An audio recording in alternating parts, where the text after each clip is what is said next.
Hola, ¿cómo están? Buenas tardes, bienvenidos a Hagamos un Trueque, un evento de TLC Magazine México. ¿Cómo están? Mi querido doctor Máximo Carvajal, mi maestro Edgar Preciado, ingeniero Enrique Herón, ¿cómo están? Me da mucho gusto saludarlos. Alex, Edgar, Estamos, estamos que ya es ganancia. Muy bien, ¿cómo? muy Empezamos bien. una semana de septiembre, un mes patrio, que yo sé que usted, México, como dice, que lo traen en la piel. Entonces, A flor de piel. flor de piel. Entonces, empieza muy bonito, una semana como medio corta, ahora en el trueque, porque se nos atraviesa el puente. Entonces va a ser una semana corta de trueques, ahora sí, pero con mucho cariño estamos otra vez aquí con iniciamos la semana. Espero que todos estén muy bien. Y el día de hoy tenemos un trueque muy interesante que para mí es un honor que nos acompañe el día de hoy la maestra Palmira Abundis. ¿Cómo estás, maestra? ¿Cómo te va, Palmira? Hola, ¿qué tal a todos? Bien, ando medio enferma, así que de repente ven que apago mi micrófono es para toser o algo así. Muy contenta y agradecida por la invitación. Qué bueno que a Espero les resulte útil. Qué bueno que a través de Zoom no tenemos ningún problema, ninguna sospecha, ¿no? Espero que todo esté en orden. Vaya, a A lo todos, mejor se, todos a lo mejor se infectados, va por los hilos, no te creas. todos infectados, es COVID. Bueno, pues la verdad me da muchísimo gusto tenerte aquí. Déjenme presumirles que la maestra Palmira Bundis, ella es docente de nuestro CUEC Baja California. Además es compañera también está haciendo otra maestría en Derecho Fiscal y Administrativo. También estamos tomando la maestría juntos, entonces la verdad es alguien a quien admiro y estimo mucho. Y el día de hoy va a ser un tema que está muy interesante, que es el derecho de los médicos en la pandemia. La verdad me causa mucha curiosidad, Palmira. Y Sí, está muy interesante. Fíjate. La verdad, por cuestión de tiempo, ¿sí me escuchan bien? Sí, sí. Por cuestión de tiempo, vamos a tocar algunas cuantas preguntas. Seguramente creo yo que a lo mejor por ahí más de uno no es abogado y es más médico, entonces podremos con gusto hablar de otros derechos en las preguntas, ¿no? Me voy a enfocar principalmente al derecho a la vida y a la salud, porque realmente esos derechos fundamentales fueron los que los vimos en todos los amparos, independientemente de la razón que dio motivo a alegar que se le estaba violentando, esos fueron los principales derechos. muy bien, maestra. Y bueno, antes de darte la palabra, quisiera pues darle la bienvenida a nuestro querido doctor Octavio de la Torre, que déjenme presumirles que el día jueves de la semana pasada lo nombraron tesorero nacional de Concanaco Servitur y vicepresidente fiscal Ahí también. déjalo, ahí déjalo abajo, ahí déjalo abajo. Así que para mí, bueno, pues es un orgullo comentarlo y felicitarlo públicamente aquí en Déjalo. casa, en el trueque. Muchas gracias, Daniela. De verdad que muchas gracias. Todo yo estoy muy agradecido con nuestro presidente Héctor Tejada, quien ustedes ya lo conocen, y bueno, hizo a bien a proponerme como tesorero y la asamblea y el consejo de Concanaco Servitur, pues me dio el privilegio de tratar de acompañarlos en este proceso que me parece que va a ser muy interesante. Es de decir que ya alguna serie de actividades implementamos desde el 9 de septiembre, ¿no? Como bien en términos de cumplimiento, pues los elementos del debido control y debida diligencia. Y pues aquí vamos a estar. De hecho, estamos aquí en la Ciudad de México, en las instalaciones de Concanaco Servitur, conversando con ustedes. Y pues me da gusto ver a Palmira, maestra, muchísimo gusto, bienvenida, hagamos un trueque y ver a todos mis amigos que ya tenía un rato que no había podido conversar con ustedes de varias partes, no de México, sino del planeta. A mi buen amigo Edgar Preciado, que lo estoy viendo aquí, a Alejandro Alcalde y bueno, todos los demás compañeros que se encuentran y listos para escuchar tu interesantísima conferencia del día de hoy, Palmira. Bueno, ahora sí que antes de darte la palabra, Palmira, bueno, nada más quiero mandarle un mensaje también muy sentido que en Hidalgo han habido algunas inundaciones, entonces esperemos que pronto se recupere digamos, por estos temas climatológicos que estamos viviendo. Pero bueno, antes de darte la palabra, voy a presentar tu semblanza, Palmira, si me lo permites. La maestra Palmira Abundi Silva es licenciada en Derecho, graduada de la Universidad Autónoma de Baja California, Campus Tijuana, con maestría en Derecho Familiar por la Universidad del Centro de Estudios Universitarios Superiores del Noroeste, CESUN. Cuenta con más de 13 años de experiencia en litigio contencioso, especializado en la representación de instituciones financieras que forman parte del sistema financiero mexicano, además de ser perito auxiliar de la Administración de Justicia del Tribunal Superior de Justicia del Estado como tutor, curador y albacea. Es propietaria y directora general de despacho jurídico Abundis y Asociados Abogados Internacionales desde 2010, donde se desenvuelve como especialista en derecho migratorio en conjunto con el despacho Banco Tax and Accounting en Chula Vista, California. Es catedrática de la licenciatura en Derecho de la Universidad del Centro de Estudios Universitarios Superiores de Noroeste y actualmente profesora de posgrado del CUEC Baja California y tengo entendido que también de la UABC. Palmira, bienvenida. Para nosotros es un honor tenerte aquí. Muchas gracias, igualmente. Sí, estoy dando actualmente en UABC la clase de representación jurídica del médico frente al paciente, entonces por eso ando muy enamorada de estos temas del galeno, ¿no? ¿Ya puedo comenzar, Daniela, o hay otro? No, ya no te voy a interrumpir más, te lo prometo. Adelante. Muy buenas tardes a todos. Permítanme agradecer, pues, en personal al doctor Octavio de la Torre y a la maestra Daniela Martínez por invitarme a participar en este gran programa de Hagamos un Trueque, así como todos los presentes por compartirme su valioso tiempo. Igualmente me permito agradecer a todos los médicos y personal de la salud por su gran labor y más aún por mantenerse firmes para combatir la pandemia que estamos viviendo. La finalidad de esta plática es conocer qué han dicho los tribunales de amparo sobre la protección que ha de concederse para garantizar los derechos fundamentales a la salud y a la vida del galeno y demás personal de salud, con motivo de la declaratoria de pandemia que tuvo lugar desde el 19 de marzo del 2020, dictado por el Consejo de Salubridad General. Aquí en Baja California se declaró la emergencia del riesgo sanitario en fecha 26 de marzo. Lo primero que debemos que decir y dejar claro para todos los profesionistas de la salud es que todos tienen derechos humanos y por tanto tienen legitimidad para reclamar su respeto, protección y garantía. Los derechos que me permitiré comenzar son el derecho a la protección de la salud y el derecho a la vida en relación con el derecho a gozar de condiciones satisfactorias de trabajo. Profundizaremos en este derecho, en particular por haber sido el mayormente reclamado por los médicos. Es decir, en la mayoría de los amparos, si no es que en todos, se menciona la falta de insumos y la falta de medidas de protección, pues para trabajar en un ambiente seguro, ¿no? El derecho a ser vacunados, que también lo vimos mucho, el derecho al resguardo domiciliario para prevenir el contagio por el coronavirus durante la emergencia sanitaria, derecho a recibir capacitación y derecho a defenderse o a poner defensa. Saben que me di cuenta que no les estoy compartiendo. Permítanme, les comparto.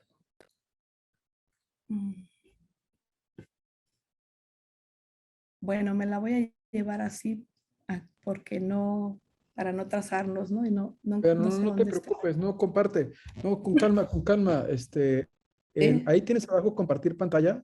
En compartir pantalla nada más escoge que comparta tu escritorio o que comparta la presentación. Es todo. Lo que pasa es que debes de tener dos pantallas, ¿no? Me imagino que estás usando dos. Sí. Ah, ok. Isa, ¿nos ayudas? Porque ahí sí ya eso supera mis conocimientos. Sí, yo soy cibernícola. No, aquí lo descargo, es que Magda me lo mandó porque le pusimos el toque de hagamos un trueque. Y si no, que Isa te ayuda a compartirla. La debemos de tener nosotros para irla y vas diciendo que se avance. Tú la tienes, ¿no, Isa? Serás Doctor cavernícola. Carvajal, qué gusto verlo. Serás cavernícola. También tiene un poco de eso, doctor. Bienvenido. Gracias, doctor. Isa, ¿tú la tienes? Hacías falta. Ya vamos a estar aquí, doctor. Sí, un segundito nada más. Te das a desear mucho. Entonces, aquí me apoyan, ¿verdad? Sí, ahorita 2 minutitos porque está muy interesante la presentación y vale mucho la pena por la situación que estamos viviendo y yo creo que nos vas a ayudar a entenderlo. Muy ligerita, ¿no? Así va a haber muchas cosas. Ya está, ya la puedes ver tú también. Es de reconocer que la plática La plática es un poquito técnica. Me he dado cuenta yo que me gusta compartir conocimiento a abogados, entonces a lo mejor de repente le invito a todos los que no son abogados que adelante con sus preguntas si algún tema, alguna información no queda clara porque a lo mejor está como en un nivel más abogado, con gusto podemos ampliar y comentarlo, ¿no? Bueno, decía yo, ya les comenté los derechos, estos son los derechos que vamos a analizar, pero igual si tienen preguntas de algún otro, yo sé que hay más derechos que se vieron trastocados con la pandemia y que con gusto podemos comentar. Vamos a empezar entonces con el derecho a la protección de la salud y el derecho a la vida. Bueno, los antecedentes pues ya los comentamos, ¿no? El acuerdo del 19 de marzo, el del 24 y el del 30, que son principalmente los que nos actualizan estos supuestos para que los galenos o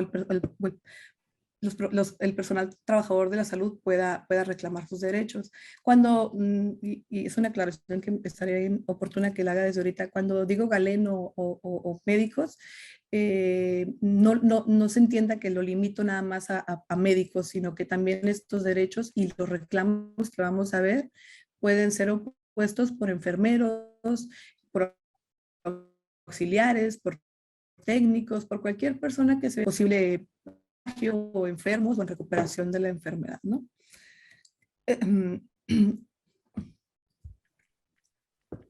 Estos derechos fundamentales, la vida y la salud, fueron reclamados en todos los amparos promovidos por el galeno, por diversos motivos. Sin embargo, como les adelanté, por cuestiones de tiempo, nos concentraremos en analizar aquellos en el que la afectación se hizo consistir en la omisión de proveer equipo de protección personal e insumos médicos y en la omisión de la implementación de medidas tendientes a garantizar la protección e higiene necesarias para combatir el virus, por considerarse que la gran mayoría de los juicios interpuestos han sido por esta razón. Primeramente, es importante identificar el marco jurídico que ampara estos derechos. Tenemos así que el derecho a la salud es un derecho fundamental humano e indispensable para el ejercicio de los demás derechos humanos. Las personas tenemos derecho a tener acceso al más alto nivel de salud posible, física, mental y social. Este derecho no se debe limitar a prevenir y tratar una enfermedad, sino que, atento a la propia naturaleza de este, va más allá, pues comprende la obtención de un determinado bienestar integral. Como ya dijimos, por el estado físico, mental, emocional y social de la persona.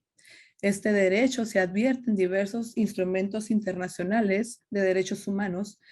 Tal es el caso del artículo 25 de la Declaración Universal, el numeral 12 del Pacto Internacional de Derechos Económicos, Sociales y Culturales, el artículo 11 de la Declaración Americana de los Derechos y Deberes del Hombre y el artículo 10 del Protocolo Adicional a la Convención Americana sobre Derechos Humanos en materia de derechos económicos, sociales y culturales, conocido como Protocolo de San Salvador. Con motivo de estas convenciones internacionales, los estados están obligados a elevar la salud a la categoría de un bien público, protegiéndolo mediante la implementación de diversas medidas, entre las que se encuentra el establecer mecanismos para la prevención y tratamiento de las enfermedades epidémicas, endémicas, profesionales y de otra índole, y la lucha contra ellas, garantizar la totalidad de inmunización contra las principales enfermedades infecciosas, así como crear condiciones que aseguren a todos la asistencia médica y los servicios médicos en caso de enfermedad. En relación con el tema, en la resolución 1 del 2020 de la Corte Interamericana de Derechos Humanos, consideró que en el contexto de la pandemia, los estados parte tienen la obligación reforzada de respetar y garantizar los derechos humanos de las personas trabajadoras en mayor situación de que hayan de proceder realizando sus actividades laborales, deben ser protegidas de los riesgos de contagio del virus. Asimismo, destacó la importancia de que el Estado asegure la disponibilidad y provisión oportuna de cantidades suficientes de material de bioseguridad, insumos y suplementos médicos esenciales para el uso del personal de salud, fortalecer su capacitación técnica y profesional para el manejo de pandemias y crisis infecciosas, garantizar la protección de sus derechos, así como la disposición de recursos específicos mínimos destinados a enfrentar esta situación sanitaria. Ay, les digo que ando un poquito gripada, entonces de repente me tengo que detener a agarrar aire. Este derecho, por tanto, tiene una proyección tanto individual o personal como social o colectiva. Por lo que hace nuestro derecho interno, tenemos que el derecho a la salud, de la protección de la salud, se encuentra consagrado en el artículo 4 constitucional al disponer que toda persona tiene derecho a la protección de la salud. Atendiendo a lo ya comentado, este debe entenderse como el derecho al disfrute de toda una gama de facilidades, bienes, servicios y condiciones necesarias para alcanzar el más alto nivel de salud. En cuanto al derecho a la vida, este encuentra su principal fundamento en el artículo 3 de la Declaración Universal de los Derechos Humanos y 4 de la Convención Americana sobre Derechos Humanos. Ambos instrumentos reconocen explícitamente este derecho.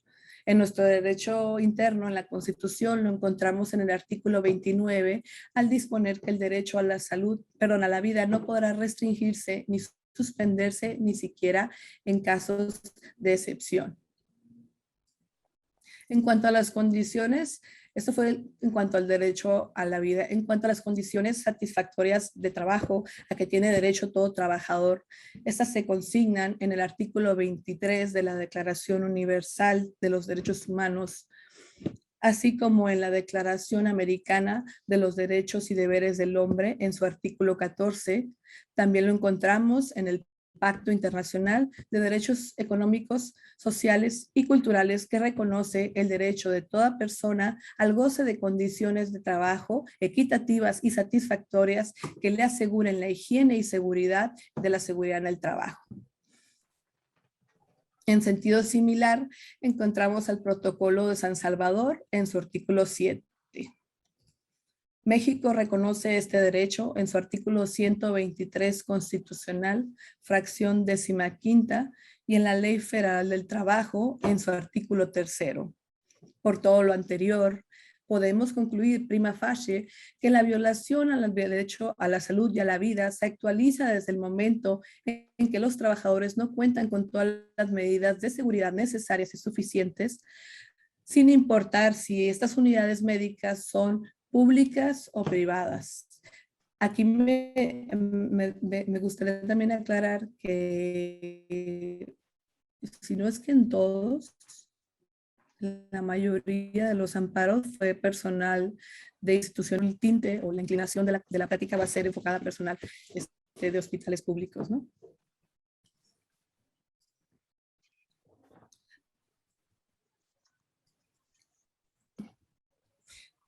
La primera aproximación que vemos de los tribunales federales sobre el derecho a la vida y a la salud del galeno en época de pandemia es al momento de decretar la suspensión de plano. Esta medida obliga al juzgador a realizar una ponderación de la apariencia del buen derecho, la no afectación del interés social y la no contraversión de disposiciones de orden público. Para aquellos que no son abogados, con esta suspensión lo que se busca es que desde el momento en que se admite el amparo y de manera preliminar, se ordenen inmediatamente las medidas que se deben implementar con la finalidad de preservar la materia del amparo. En este caso, evitar que se cause un daño a la salud y prevenir inclusive la privación de la vida del médico. Protección que además estará vigente durante toda la vida del procedimiento judicial.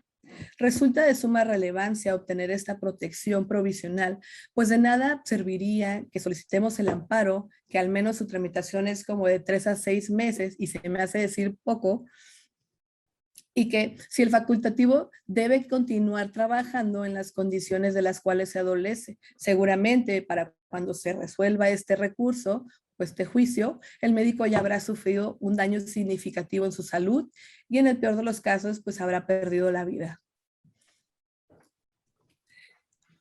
En ese orden de ideas, tenemos, por ejemplo, aquí en Baja California, hubo jueces de distrito en materia de amparo que consideraron que la omisión de proporcionar equipo médico de calidad y en cantidad suficiente para prestar la atención médica en un hospital general no eran de las comprendidas en el artículo 22 constitucional, a saber, penas de muerte, mutilación, infamia, marcas, azotes, palos, tormentos de cualquier especie, multa excesiva, confiscación de bienes y cualquier otras penas inusitadas y trascendentales en relación con el artículo 126 de la Ley de Amparo, que dispone que la suspensión se concederá de oficio y de plano cuando se trate de actos que importen peligro de la privación de la vida.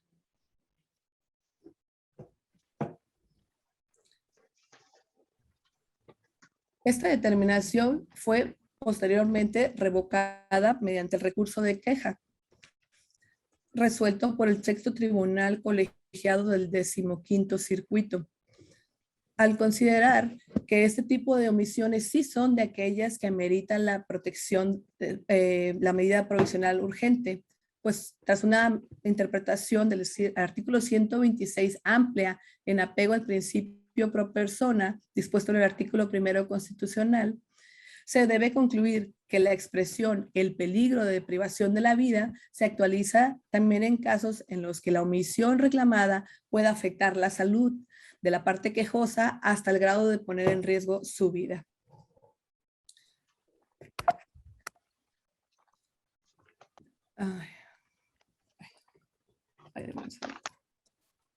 Los efectos concedidos en esta suspensión fueron muy interesantes, ya que se ordenó a las autoridades responsables proporcionar al quejoso de forma inmediata el equipo e instrumentos necesarios para su protección, sin que las autoridades señaladas como responsables pudieran obligar al galeno a que atender personas diagnosticadas o sospechosas de haber contraído el virus hasta en tanto no le proporcionaran los insumos necesarios. Por ello implicaría un riesgo en la salud, un riesgo en la salud del galeno y de aquellos con los que interactúa.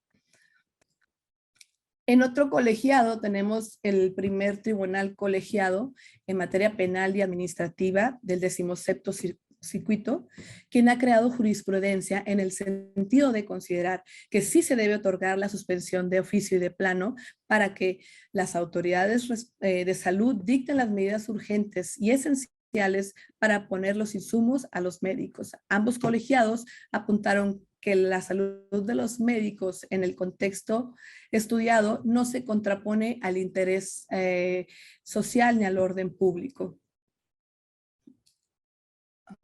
Ay, denme un segundo. Perdón que le interrumpa, maestra. Mándeme. No sé si voy bien ahí en las diapositivas, pero usted dígame la que sigue, una anterior, porque estoy Si tratando quieres, de seguirle el ritmo. voy muy rápido. No, pues es que no sé en cuál vayamos. Bueno, esta que tenemos aquí son los actos reclamados que se presentaron en el amparo de Baja California, donde les comentaba que el juez de distrito negó en primera instancia, negó el otorgar la suspensión de plano. Y se los di para que vieran un ejemplo de lo que se solicitó. Esta es la imagen de la negativa. Si se fijan, bueno, casi no se alcanza a ver, pero fue muy pequeño el razonamiento que hizo el juzgado de distrito para decir que no otorgaba la medida, ¿no? Simplemente se limitó a decir pues, que no encuadraba los del artículo 22. Si quieres una más, ya no sé ni cuál sigue. Okay. Si quieres ahí, ahorita que llegue ahí te digo.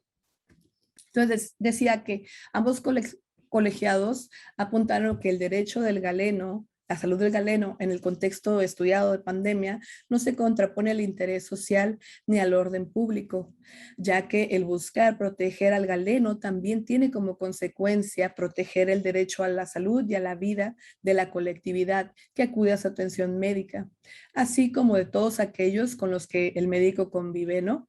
Aunado que el conceder esta suspensión de ningún modo impide la ejecución de medidas necesarias para combatir la epidemia.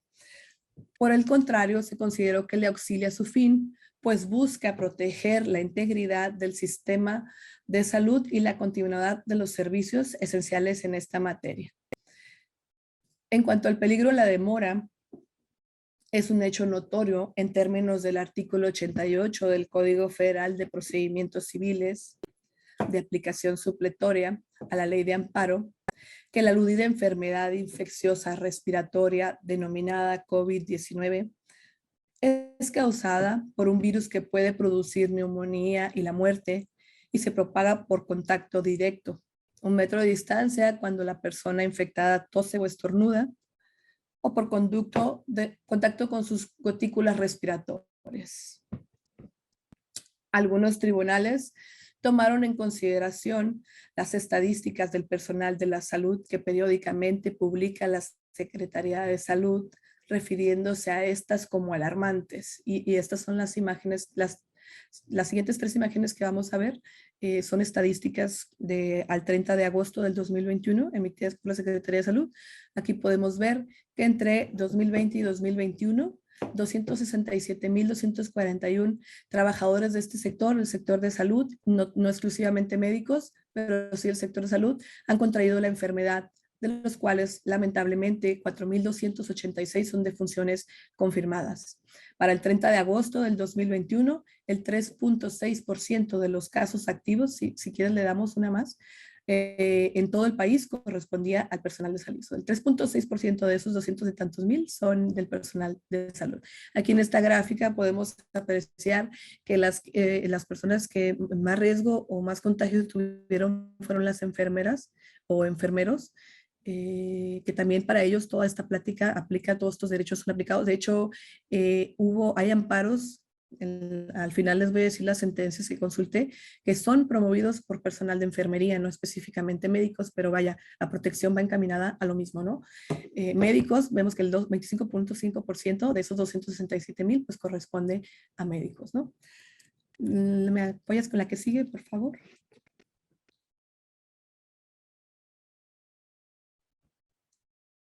Aquí está las defunciones por estados, en total son 4.286.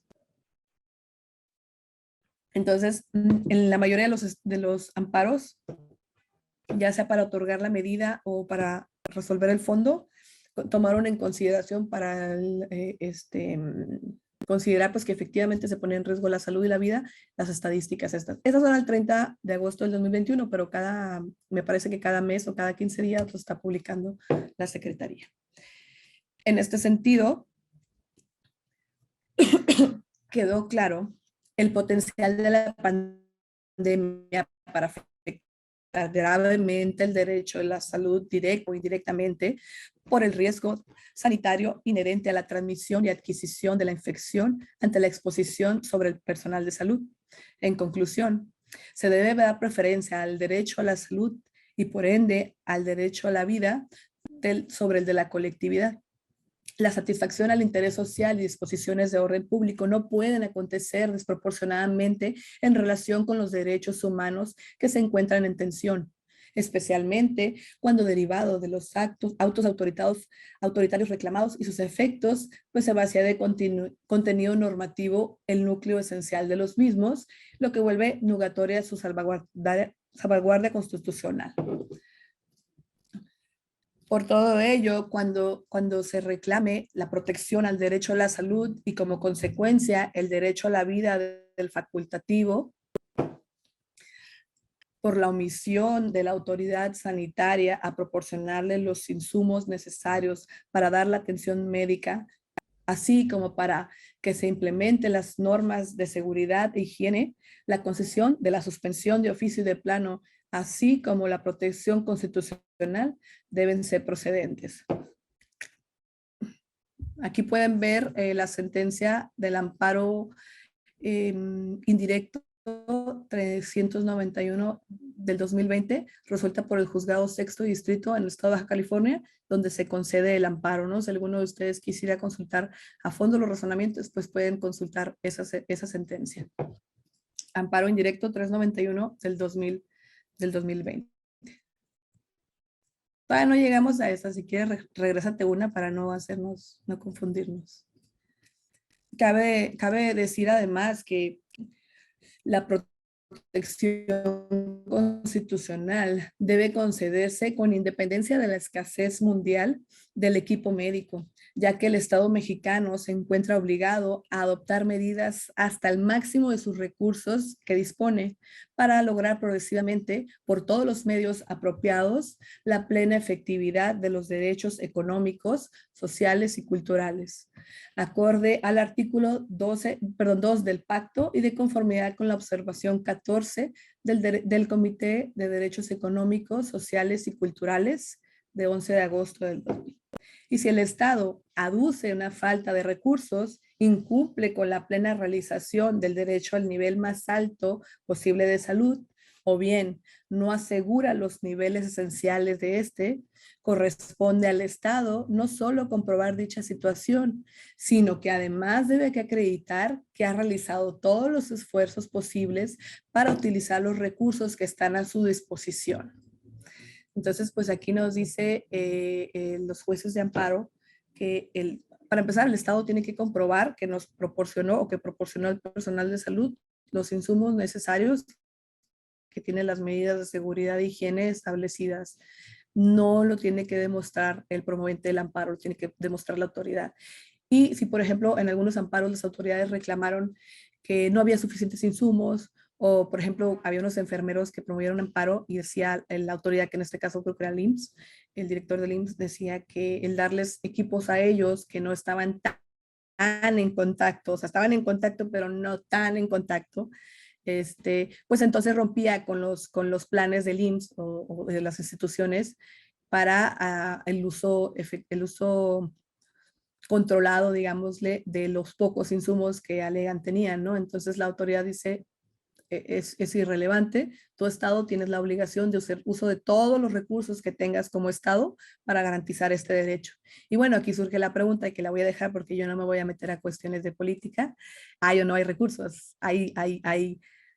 Están destinados recursos a otras cosas que no sean tan importantes o que no afecten tanto como la salud. Bueno, pues ahí lo dejamos abierta, ¿no? Eso es en cuanto al derecho a la salud y a la vida, ¿no? Eso es lo que dijeron, sí debe que ser procedente, el galeno, el personal de salud tiene derecho a ser protegido, tiene derecho a que el Estado le garantice su salud, porque también esto fue mucho que se alegó, oye, pero es que ¿cómo los médicos se van a ausentar? Hay un derecho colectivo, la sociedad debe que estar por encima. Pero el razonamiento que hicieron los juzgadores de distrito o los colegiados, los magistrados, fue: no te sirve de nada un médico enfermo. O sea, un médico que no está protegido con los altos riesgos de contagio se va a contagiar, y no solo se va a contagiar él, sino que va a contagiar a los que estén a su alrededor, ¿no? Entonces dijo, contrario a lo que tú alegas, autoridad, es en beneficio de la colectividad que un médico esté protegido y que un médico esté sano. Ahora, ahora sí, ya la siguiente, si gustas. Vamos a ver ahora el derecho al personal de salud de ser vacunado. Esta gráfica que les pongo aquí son las etapas de la Estrategia General de Vacunación por grupos de población. Si bien es cierto, ya a lo mejor estamos fuera de estas fechas, sí, tengo entendido que hay muchos todavía médicos que no están vacunados, o algunos que tuvieron que esperar a ser vacunados por su edad y no por su categoría o su cualidad de profesionista de la salud, ¿no? Entonces, sí hubo paros, no vi tantos como los insumos, pero sí hubo diversos amparos reclamando pues el ser vacunado, ¿no? En ese orden de ideas, debo decir que el goce del máximo de salud que hemos comentado debe tenerse sin distinción de raza, religión, ideología política, condición económica o social y cualquier otro. En ese sentido, se presentaron diversos amparos solicitando la aplicación de la vacuna contra el COVID-19. Recordemos que para la primera etapa de vacunación establecida por el gobierno federal en la política de vacunación, únicamente los trabajadores del sector público serían vacunados, circunstancia que incumple con la obligación del Estado mexicano de garantizar que el derecho a la salud sea ejercido sin discriminación alguna, al establecer una estrategia de vacunación que no es acorde al documento internacional emitido por la Organización Panamericana de la Salud, denominado Orientaciones para la Planificación de la Introducción de la Vacuna contra la COVID-19, el cual tiene por objeto brindar orientación a los programas nacionales de inmunización para la elaboración de los planes respectivos de vacunación contra la enfermedad COVID-19, en el cual se dispuso que los países deben establecer las metas de vacunación contra este virus,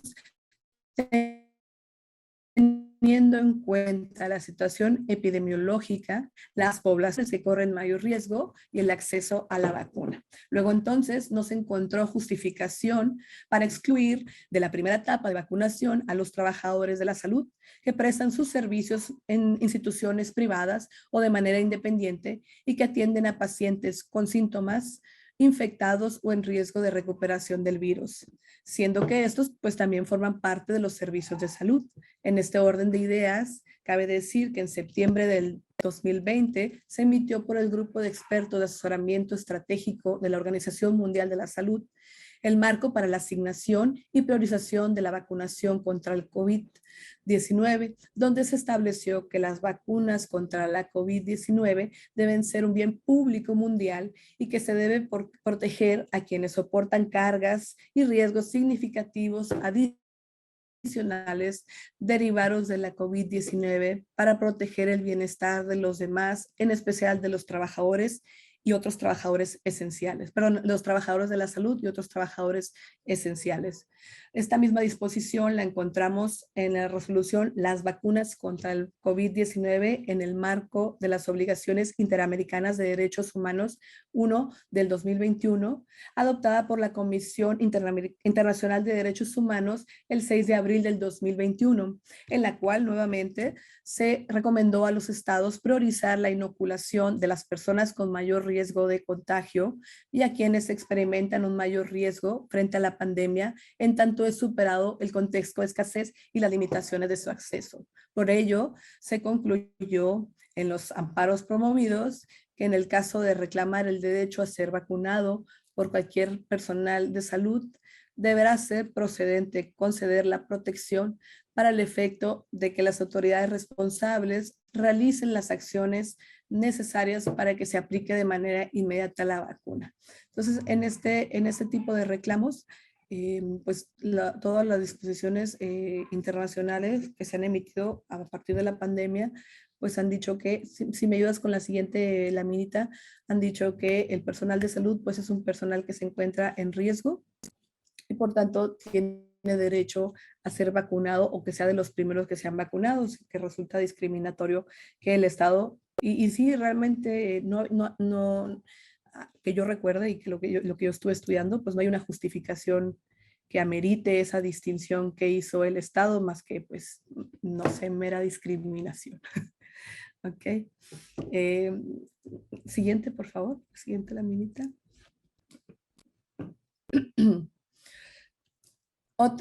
Pasemos a otro derecho, otro reclamo que fue recurrente ante los juzgados federales fue lo relativo al resguardo domiciliario para prevenir el contagio por el coronavirus durante la emergencia sanitaria, ya sea que se otorgara la medida o para que se tomaran las medidas de protección e higiene pertinentes para regresar al establecimiento. Recordemos que el acuerdo del 24 de marzo del 2020 se establecieron las medidas preventivas que se deben implementar para la mitigación y control de los riesgos para la salud que implicaba la COVID-19, donde se estableció que los sectores públicos, privado y social deben poner en práctica el evitar la asistencia a centros de mayores de 65 años o más y grupos de personas con riesgo a desarrollar enfermedad grave y o morir a causa de ella. En este tipo de reclamos, actualmente existe denuncia de contradicción entre la tesis sustentada por el segundo tribunal colegiado en materia de trabajo del séptimo circuito y la publicada en fecha 3 de septiembre del 2021, o sea, poquita, por el 16º tribunal colegiado en materia de trabajo del primer circuito. O sea, que hay una contradicción y esa acaba de salir, repito, el 3 de septiembre del 2021. El primero de estos colegiados, el segundo tribunal colegiado en materia de trabajo, aunque concede la suspensión de oficio de plano, ya en sentencia declara improcedente el amparo por considerarse que la relación que une al patrón con el quejoso tiene como origen un vínculo laboral y su relación no es de supra-subordinación, sino de coordinación, la cual está regulada pues por el derecho laboral. Es decir, se concluyó que el patrón no tiene en estos supuestos el carácter de autoridad, actualizando la improcedencia prevista en el artículo 68 de la Ley de Amparo. Por el contrario, el 16º Tribunal Colegiado en materia de trabajo del primer circuito consideró que la negativa de un instituto de salud a otorgar una licencia o un permiso para resguardo domiciliario a un trabajador de salud que demostró ser vulnerable, sí constituye un acto de autoridad, porque como ente público está autorizado a actuar con la capacidad estatal que la Ley General de Salud le faculta y se ubica en la posición de responsabilidad de emitir actos directamente imputables al Estado, lo que es suficiente para que en el contexto de una emergencia sanitaria generada como la del COVID-19, dichos organismos sean considerados como autoridad responsable para el juicio de amparo. Entonces aquí por una parte un colegiado nos dice, aquí no te puedo yo resolver porque no es autoridad tu patrón, las decisiones del resguardo domiciliario son cuestiones laborales, ve y alégalos con el recurso, creo que si son instituciones como el Seguro Social tienen inclusive un recurso interno, y ya después tal vez puedas venir al amparo, ¿no? Y por el contrario, el 16º Tribunal Colegiado dice, no, sí son actos de autoridad.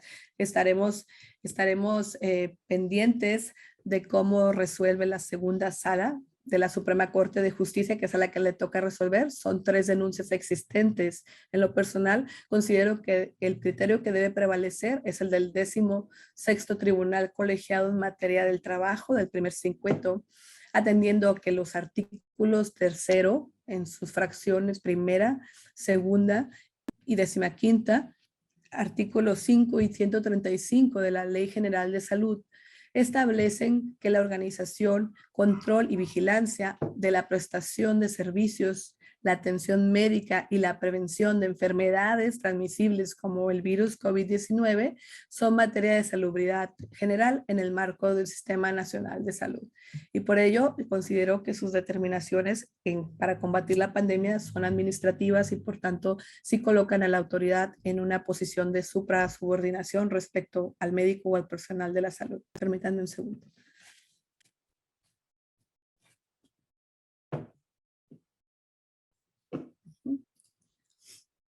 Entonces, pues aquí algunos lo están otorgando, otros lo sobreseen. Habrá que ver qué resuelven. Le tocó a la segunda sala. Ya me metí, no ha llegado todavía. Creo que ni fecha tiene ahorita para resolverla. Pues, a ver cómo lo resuelven. Ok. En cuanto, todavía tengo tiempo, ¿verdad? Es que siempre me pasa con ustedes.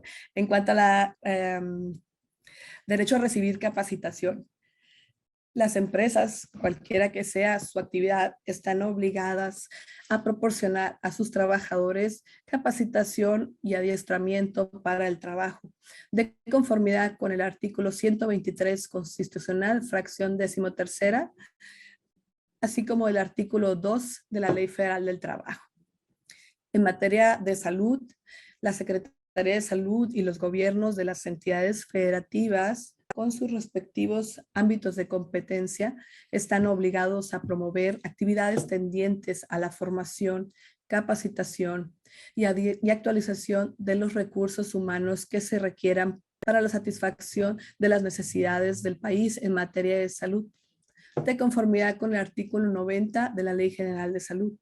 Resulta relevante comentar este derecho en este foro porque durante la pandemia nos encontramos que están colocando a médicos que no tienen la suficiente experiencia o pericia en las tareas que se le encomiendan. Por citar un ejemplo, podemos mencionar el manejo de los ventiladores.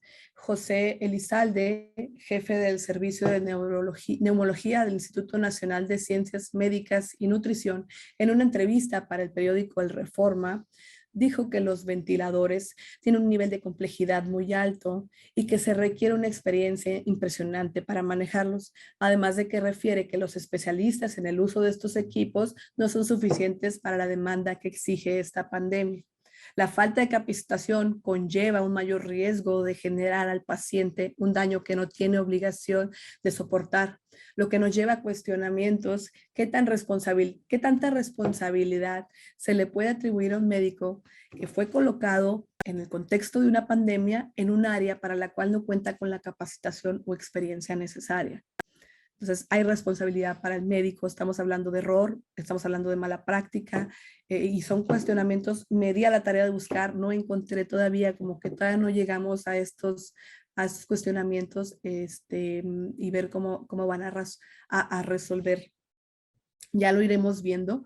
Posiblemente se acojan a la teoría de la introducción de la obligación, la cual se debe considerar solidariamente responsable a la persona que decide introducir a otro para cumplir con sus obligaciones médicas, pues es responsabilidad de quien introduce a otro a un equipo médico elegir al personal adecuado en cuanto a conocimiento y técnica. Entonces es muy importante, sobre todo yo lo vi desde el aspecto de la responsabilidad, ¿no? O sea, hasta dónde va a caer en responsabilidad, porque he escuchado, no sé ustedes, médicos que dicen, oye, pero pues es que yo no sé manejar, o yo no sé intubar, o hace mucho que no intubo, ¿no? Dependiendo pues el área en la que se desempeñen como médicos, ¿no? Yo pienso que aquí sí va a recaer gran parte de responsabilidad pues en el Estado mismo, ¿no?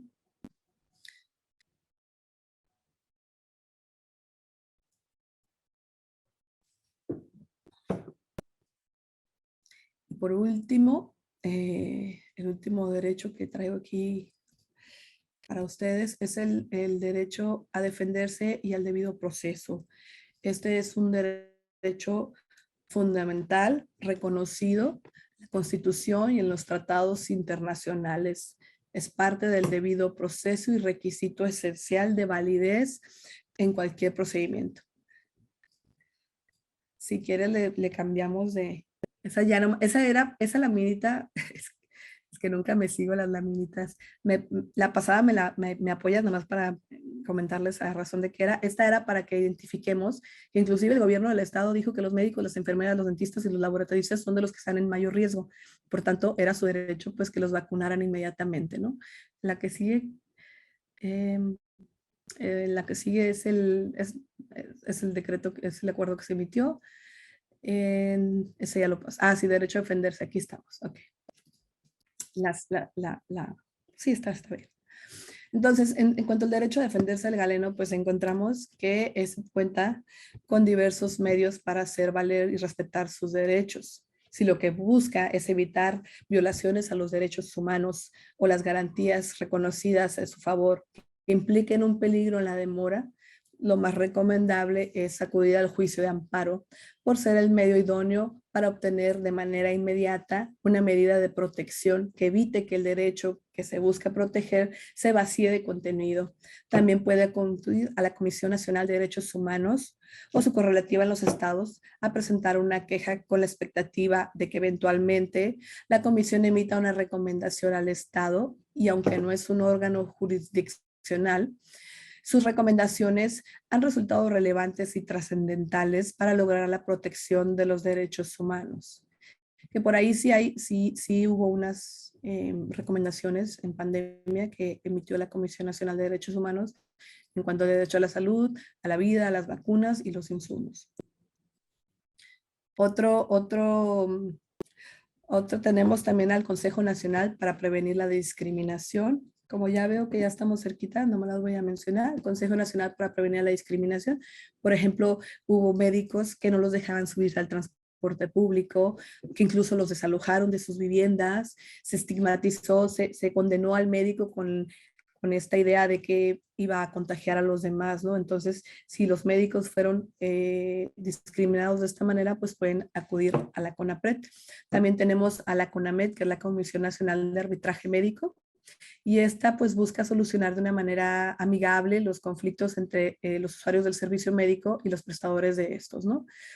Pero también la CONAMED ayuda y asesora a los médicos o a los usuarios de servicios médicos, ¿no?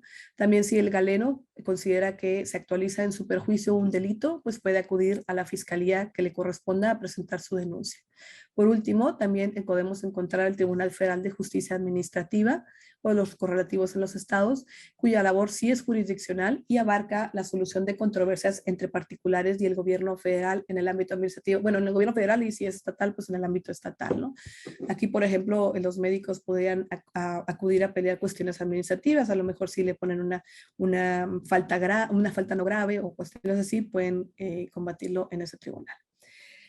Y aquí es importante comentar que para que el galeno pueda defenderse de una manera apropiada, debe contar con un expediente clínico debidamente llenado según la norma 004 del expediente clínico, el cual este documento debe incluir el documento que ampare el consentimiento informado del paciente. Este documento es sumamente relevante. Su mera omisión, la del consentimiento, puede actualizar en contra del galeno responsabilidad. La saturación, ahora viene este tema, la saturación de los hospitales ha vuelto compleja la integración correcta de este documento, del expediente clínico e inclusive de recabar el consentimiento informado debido al alto número de pacientes que se atienden al día. Entonces llega un punto en el que, bueno, el médico o atiende a los pacientes, o el personal de salud atienden a los pacientes, o desarrollan actividades meramente administrativas, ¿no? Entonces esta circunstancia sin duda deberá ser ponderada cuando se trate de fincar responsabilidad. Insisto, va a haber juicios de responsabilidad, va a haber demandas de responsabilidad y habrá que analizar todas estas cuestiones, ¿no? Aquí, por ejemplo, la norma que les menciono, la 004 del expediente clínico, en su punto 5.1, nos dice que los establecimientos van a ser solidariamente responsables respecto al cumplimiento del expediente clínico y el recabar el consentimiento informado. Entonces aquí sí surge el tema de si los hospitales, al menos públicos, están tomando medidas pues para que los expedientes clínicos y los consentimientos se recaben, ¿no? Porque ellos son solidariamente responsables de que se integre debidamente, ¿no? Y por último, y a manera ya de conclusión y para dar espacio, si es que nos queda a las preguntas, lo primero que considero que hay que reconocer es que no podemos combatir la pandemia sin el personal de salud. En un contexto de pandemia, adquirimos una significativa importancia los médicos para toda la sociedad y para el Sistema Nacional de Salud. Si quieres, regrésate poquito, una más. Una más. ¿Más? ¿Más? Ahí. De ahí que se encuentre justificado que el Estado, por todos los medios posibles, busque garantizar sus derechos fundamentales laborales por la importancia que tienen para poder sobrellevar esta pandemia, ¿no? Esta concepción de protección prioritaria al galeno y personal de salud ha sido garantizada por los tribunales federales. Gracias a sus resoluciones se ha logrado que en diversos hospitales se faciliten las medidas de insumo necesarias para combatir la pandemia, la cual sin duda ha puesto de manifiesto un cúmulo de áreas de oportunidades para el Sistema Nacional de Salud que deben ser atendidas de manera urgente en aras de lograr la progresividad del derecho a la salud del personal de la salud y no solo del personal de la salud, sino también de la colectividad. Coincido con la alta comisionada para los Derechos Humanos de las Naciones Unidas y expresidenta de la República de Chile, Michelle Bachelet, en cuanto a que la crisis demostró hasta qué punto la vulneración de los derechos humanos pone en peligro a nuestra sociedad, y mucho nos enseña también sobre el valor de invertir en derechos humanos. Y por muy dolorosa que haya sido, y estas son palabras de la comisionada, y aún sea, es una lección que teníamos que aprender, así como la importancia de contar con sólidos sistemas públicos de salud, con una atención de buena calidad, que sea disponible, accesible y asequible para todos sin discriminación alguna e independientemente de la capacidad de pago de las personas. La habilidad de muchos estados para responder a esta pandemia en la magnitud actual se ha visto comprometida por años de subinversión en los servicios de salud pública y la falta de acceso universal a la atención sanitaria, como es el caso de México. Por ahí leí en diversos amparos y reconozco que no me di el tiempo de corroborar las estadísticas, pero la voy a mencionar porque en los amparos la mencionan. Dicen que en base a la densidad poblacional que tenemos, nosotros tendríamos que destinar como un 5% de Producto Interno Bruto a salud, y en los últimos 10 años creo que no hemos rebasado el 2.5%, ¿no? Entonces, esto se está viendo ahorita en este escenario, en cómo es que si no está colapsado, está a punto de colapsar nuestro Sistema Nacional de Salud, y precisamente creo yo que es gran parte, pues, que no se han destinado los recursos necesarios, ¿no?, para atender a toda la población. Además, es necesario que se acabe con la cultura de no quejarse. Los médicos y el personal de salud viven con miedo a sufrir represalias por exigir condiciones de trabajo dignas y seguras. Aún antes de la pandemia ya eran víctimas de innumerables violaciones a sus derechos. La carencia de insumos no es novedad, es un problema que se ha venido dando desde hace mucho. La existencia de largas jornadas de trabajo que pueden llegar a ser de hasta 36 horas someten al médico a un agotamiento extremo, tanto físico como emocional. No logré identificar programas que les auxilien a encontrar un balance físico, emocional y mental. Cada vez es más frecuente que se actualice el síndrome de burnout o síndrome del trabajador quemado en el personal de salud, e inclusive que se llegue al suicidio. Más ahora, en época de pandemia, ya ha advertido la Organización Panamericana de la Salud, en el marco del Día Mundial para la Prevención del Suicidio, que tiene lugar el día 10 de septiembre de cada año, que la pandemia ha exacerbado los factores de riesgo asociados a las conductas suicidas y llama a los estados a priorizar su prevención. Sin duda, queda mucho por recorrer en esta pandemia. Todos estamos tratando de aportar lo que podamos para que México salga airoso de esta batalla. Por mi parte, reitero mi apoyo, inclusive de manera gratuita, de ser necesario, para todos aquellos médicos que radiquen en Tijuana y que necesitan presentar un amparo ante el inminente riesgo de contagio. Por último, me permito reiterar que todos tenemos derecho a gozar del derecho a la buena administración pública a través de un gobierno abierto, integral, honesto, transparente, profesional, eficaz, eficiente, austero, incluyente y resiliente, que procure el interés público y combata la corrupción. Muchísimas gracias por tu atención y quedo abierta a sus... Y bueno, de parte de todo el equipo de TLC Magazine México y Hagamos un Trueque, queremos otorgarte este presente reconocimiento virtual en el que dice TLC Magazine México y Hagamos un Trueque.